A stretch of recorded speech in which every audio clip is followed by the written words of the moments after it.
Hey, it's Carol here, and I am coming to you from my kitchen.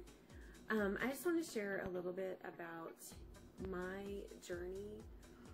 The past few years, I started this on Facebook already, just kind of sharing about my journey the past few weeks with changing our eating habits and changing our lifestyle, and the success that I've had with my weight loss. About a year and a half ago, almost, a little over a year now, developed just some really horrific back pain. And until we got it figured out and got pain levels under control and got on a treatment plan, spent most of last year in bed because of the pain, and back and forth to physical therapy and just a lot of different treatments and medications and things. And so finally in February of this year, I had a spinal fusion surgery, and that was what I needed to have. So we tried to correct without surgery, and that just didn't happen. It wasn't correctable without surgery. So I have been, well, and for several years, I've been kind of in a weight loss slump. I've gained about 20 pounds in 5 years, which isn't too bad. But I was having trouble taking it off.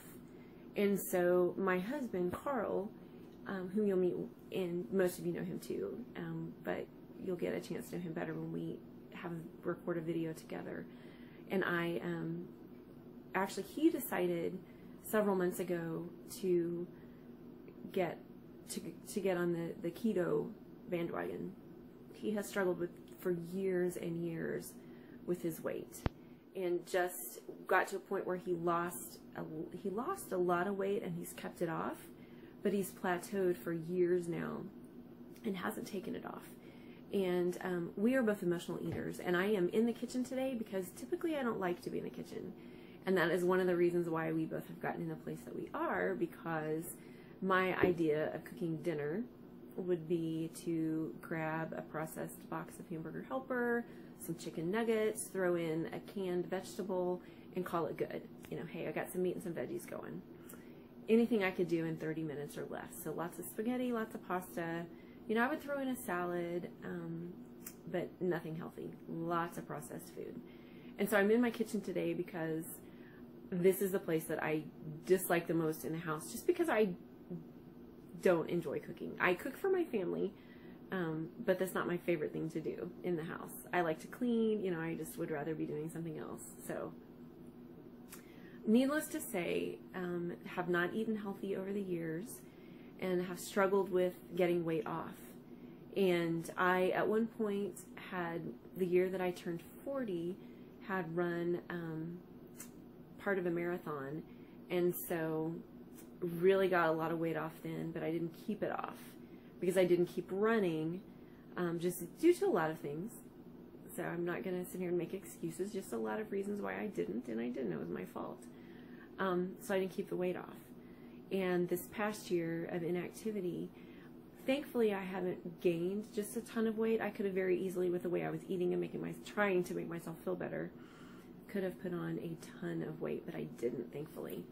But Carl started eating keto and seeing some success with it, but you know, I wasn't helping him any. I was enabling him. You know, the nights that I wouldn't feel good, I'd be like, oh, would you go get me this? Or once I was up and about and trying to get out, I would go get my own junk food, and not making it easy on him. Well, about 8 weeks ago, a really, really good friend of mine was talking about what she was doing, and it was the same thing that Carl was doing, and she was having success. And great success. And she just happened to call me one morning with another question, and I had been talking to Carl about what I needed to do, and all of a sudden it just clicked when I was talking to her. This is what I need to do. And she told me, she said, only do it if you're completely serious. You have to be serious about doing this, or don't do it. Don't waste your time. And so I got serious that day. I had cupcakes in the house because it was the day after Mother's Day. I had Mother's Day cupcakes in the house. I threw the last one away. I love buttercream icing. I threw the last one away. I didn't eat it. I was like, I just have to do this. You know, I could have said, oh, I'm going to eat this cupcake and then I'll do it. But I was like, no, I just have to do it. So I did. And I've seen what I consider to be great success. I've lost 12 pounds in 8 weeks. And we have completely changed our eating habits. We have no sugar in the house. We have no flour, white flour. We have no brown sugar, no cornstarch. I threw the last of that out that I found.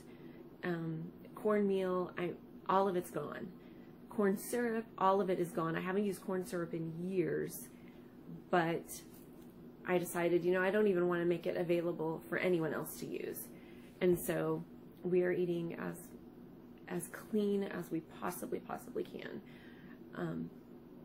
and really enjoying it.